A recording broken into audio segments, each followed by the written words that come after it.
ça. J'ai rien contre ça, M. Provencher. Mais si je veux le document, j'y ai droit, comme tout le monde ici, et j'entends. Je vous dirais, utiliser mon droit, parce que si je dois signer en bas pour une augmentation de cautionnement d'un organisme que je ne vois absolument rien, et en ce sens, c'est la grande noirceur, moi, je ne signerai pas en bas. Je suis désolée, et on devrait tous ne pas signer en bas. Puis c'est pas parce que je vous fais pas confiance, M. Provencher, mais j'ai besoin, moi, comme élu aussi, de faire ce travail-là. Mais vous rendez-vous compte du temps que vous faites perdre au personnel pour des choses bien souvent que vous savez déjà. Je vais vous le dire. Pas du tout, M. Provencher. Je tiens à vous le dire. Et l'autre chose, M. Provencher, M. le maire, je suis désolée. Mais ici, on se parle, on va tout simplement, et on ne se chicane pas, on débat. Mais je vous laisse, moi, là, je vais vous arrêter tout de suite. Là, je ne vous laisserai pas dire des affaires de même. Là. Vous ne me laisserez pas dire des choses comme ça, M. le maire, parce que vous ne me laissez pas expliquer. Vous essayez juste de mettre la table pour que mon intervention soit à chaque assemblée. Mais c'est bien tannant, M. Tremblay. Madame Néron, laissez-moi parler. On ne se chicane pas du tout. C'est vous qui empêchez les gens de parler. Oh, là, Madame Néron. Et je vais arrêter de parler. Je vais vous expliquer encore une fois. Je vais reprendre l'affaire du début. C'est parce que vous ne comprenez pas votre rôle. Vous avez le droit, un conseiller municipal a le droit d'avoir toutes les informations concernant un sujet sur lequel il est appelé à prendre une décision. En dehors du conseil municipal, un conseiller municipal n'a aucun droit, aucun. Le maire a des droits, pas les conseillers municipaux. Maintenant, il y a des commissions, comme au gouvernement, les députés. Si je vous donnais l'exemple de Serge Simard, ne peut pas se présenter à Hydro-Québec puis dire, voyez-vous les 125 députés arrivés à Hydro-Québec, un par un, dire, moi je veux ça, moi je veux ça, moi je veux ça. Il y a des organismes, il y a une structure au gouvernement. Il y a un ministère des Finances, il y a un conseil du Trésor, et ces gens-là ont des pouvoirs. Ça, c'est correct. C'est la même chose à la ville, c'est le même phénomène. Mais jamais, Mme Néron, on a autant fait d'efforts pour fournir des informations qu'on en fournit à l'ERD. L'instruction a été donnée, le directeur général est à côté de moi, pour qu'on donne toutes les informations nécessaires. Et je peux vous dire que dans d'autres villes, quand un conseiller municipal se présente auprès d'un fonctionnaire, demande des informations, il n'a pas d'affaires. Le conseiller municipal n'a pas, c'est au maire qu'on demande l'information. À Québec, à Montréal, à Sherbrooke, à Trois-Rivières, c'est la même structure. On demande, et le maire doit fournir l'information, par exemple, qui concerne le dossier concerné. Mais d'abord, la demande d'accès à l'information à la ville, c'est à demande d'un temps fou. C'est inimaginable. Mme Franqueur, qui est un ange, là, qui travaille, qui est d'une compétence extraordinaire à la ville, mais qui est payée le salaire qu'elle vaut, elle travaille presque exclusivement pour l'ARD, là, à fournir des informations. Ça ne finit plus, mais ça ne donne rien. Plus on en donne, plus on se fait accuser de ne pas en donner. Moi-même, je ne refuse pas d'informations, tout ce que vous me donnez, mais ça ne donne rien. On a beau en donner, c'est jamais correct. Il y a aussi des organismes qui ne sont pas soumis à la loi sur l'accès à l'information. Ce n'est pas moi, là, c'est le gouvernement, comme la zone portuaire, ne sont pas soumis.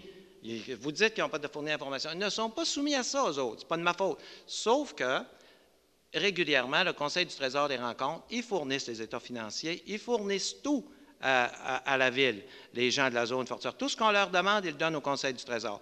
Venir dire que nous, on travaille en cachette, puis que c'est la zone noire, là, je ne sais pas quel terme utiliser, je suis tanné de ça, c'est faux, mais on a beau faire des efforts, je me disais au début, en faisant des efforts, à un moment donné, ça va se calmer, puis ils vont dire, c'est vrai, la ville a fourni, c'est pas mieux, c'est pire, c'est sans arrêt, et des enquêtes, et des jugements, on est encore en cours, là, pour 2 affaires.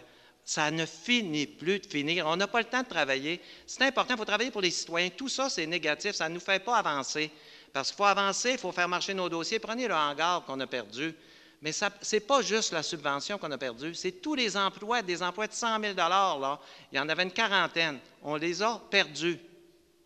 Puis à toutes les fois qu'on avance, on se dit maintenant, quelle plainte qu'on va avoir, comment on peut travailler. Puis c'est normal. Pensez-vous que les députés à Québec, par exemple, Serge Simard, est au courant de tous les documents qui sont dans le ministère des Finances? Jamais. Il est dans tous les documents qui sont dans tel autre ministère? Non. Il y a l'information qu'il doit recevoir pour voter. Mais il n'est pas au courant de tout ça. Ça ne marcherait pas. Surtout si la personne concernée, souvent c'est l'opposition à Québec, là, ou peu importe le parti, là, que ce soit Parti libéral, c'est tout pareil. Là. Quand ils sont dans l'opposition, ils font tout pareil. C'est de prendre le document et essayer de détruire l'autre, pas essayer de faire avancer. C'est tout pareil. Les oppositions, c'est de même. Alors, il reste qu'il faut que ça travaille dans le sens des citoyens. Il faut que la ville avance. Il faut vraiment travailler pour que cette ville-là avance, faire des projets. Moi, quand je vois des gens qui critiquent tout le temps, mais qui n'ont jamais aucune idée, jamais un projet dans 2 ans, là, pas un seul projet. Quand je dis ça, ils me disent « Oui, piste cyclable, c'est quoi ça? » C'est un document que j'ai vu 2-3 lignes, puis ça a été nulle part. Le conseil n'a jamais accepté ça. Oui, mais c'est tout ça, c'est tout ça. Pendant 2 ans, là, avec le prix que ça coûte. Donc, c'est inimaginable de penser qu'on va, après avoir tous fait ces efforts-là, puis essayer d'être correct là, à 200 venir se faire dire, parce que je l'ai lu aussi, M. Provencher, je ne voulais pas en parler, mais je l'ai lu aussi dans le journal, nous autres, on travaille en cachette. Y a-t-il un autre conseiller? Autrement dit, les autres conseillers, là, ça serait des endormis. Ils prendraient toutes des décisions, les autres conseillers. Il y en a juste une qui prendrait une décision éclairée. Les autres conseillers, là, c'est tous des endormis, ça. La ville va bien, tout va bien, puis il y a juste une personne qui est réveillée autour de la table. Voyons donc.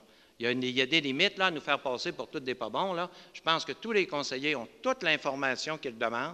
Il n'y a jamais personne qui s'est plaint de l'information d'ailleurs.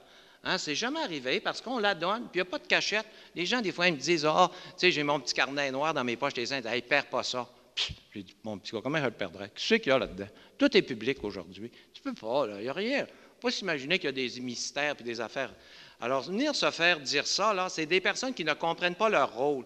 Ils s'imaginent que leur rôle, c'est de faire des enquêtes, puis d'essayer de bloquer, puis d'essayer de trouver du monde méchant, qui sont malhonnêtes. C'est ça leur travail. Et ça donne quoi aux citoyens, ça? Notre travail, c'est de collaborer avec les citoyens. Moi, je n'ai jamais vu une personne de l'ERD qui vient me voir et qui me dit « Je veux que tu m'aides parce que je veux aider un citoyen. » Je n'ai jamais vu ça. Alors que tout le monde vient me voir. C'est irrégulier, hein? Tu étais dans mon bureau hier, c'est ce qu'on faisait. Hein? On est allé. Luc, es-tu là? Luc, tu es venu la semaine passée, qu'est-ce qu'on fait? Martine, ça c'est cette semaine. Mais pendant 2 ans, je n'ai jamais vu, moi, une personne de l'ERD venir dans mon bureau. Monsieur le maire, je vais juste vous dire, alors là, le maire, quand tu parles, on ne l'interrompt pas. Sur le boulevard Talbot, je vous ai demandé est-ce qu'on peut travailler ensemble et vous m'avez dit, je ne veux rien savoir de nous. Il y a des gens qui sont témoins autour de la table. Et la dernière chose que je vais dire, oui, vous l'avez dit. La dernière chose que je vais vous dire, c'est que ce que je comprends très bien, au contraire. Ça, c'est menti. Oui, vous l'avez dit. C'est menti. Non, pas du tout. Là, rajoutez-en pas. Je comprends très bien mon rôle de conseillère, M. Tremblay. Je suis l'opposition. Ce n'est pas 17 personnes. Les gens que je représente, lorsque nous faisons une demande, ce n'est pas tout le monde qui débarque dans le département. C'est une personne pour un parti qui demande de l'information pour être sûr d'avoir les documents nécessaires pour pouvoir faire avancer le dossier et non pas pour le faire reculer. Je vous remercie beaucoup. Quel dossier Je vous remercie de votre compréhension. Quel dossier que vous avez fait avancer? Dons et subventions, M. Tremblay.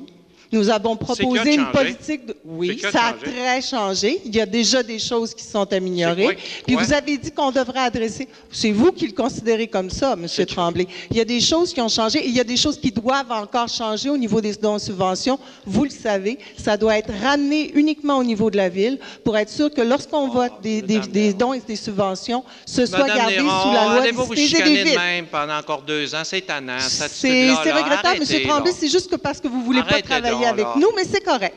Merci, Mme Néron. Mais là, je vais vous demander une faveur, OK?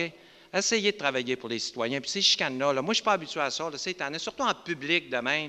D'abord, en privé, vous ne faites rien. Mais venez-vous-en en public, là, c'est d'essayer de faire un show parce qu'il y a des caméras puis qu'il y a des journalistes. Moi, je n'aime pas ça, cette attitude-là. On est habitué de travailler dans l'harmonie, de faire avancer les affaires. Essayez de changer de mentalité. Ça va être plus chanceux pour les prochaines élections. Alors, on va demander M. Tremblay, je veux seulement... M. Tremblay et... Je voulais seulement, M. Tremblay, avant de quitter l'Assemblée, il ne faut pas noyer le poisson. Ce qu'on vient de faire aujourd'hui est important, puis je veux féliciter les équipes parce qu'on vient de signer pour les 7 prochaines années une convention. Quand on parle d'année noire, au contraire, nos employés ont fait confiance à tout le monde. Puis Mme Néron, elle vient d'assister à la rencontre, puis elle a applaudi le travail qui a été fait. Alors aujourd'hui, ne parlons pas d'année de noirceur, au contraire, parlons d'un beau soleil. On vient de signer 7 ans avec nos cols bleus, nos cols blancs, puis félicitons l'équipe qui a fait ça. Bravo pour cette entente-là, M. le maire. Et je suis d'accord avec Mme Gauthier. Je félicite le travail de tous les fonctionnaires qui ont vu à la signature de cette entente et j'en suis très heureuse.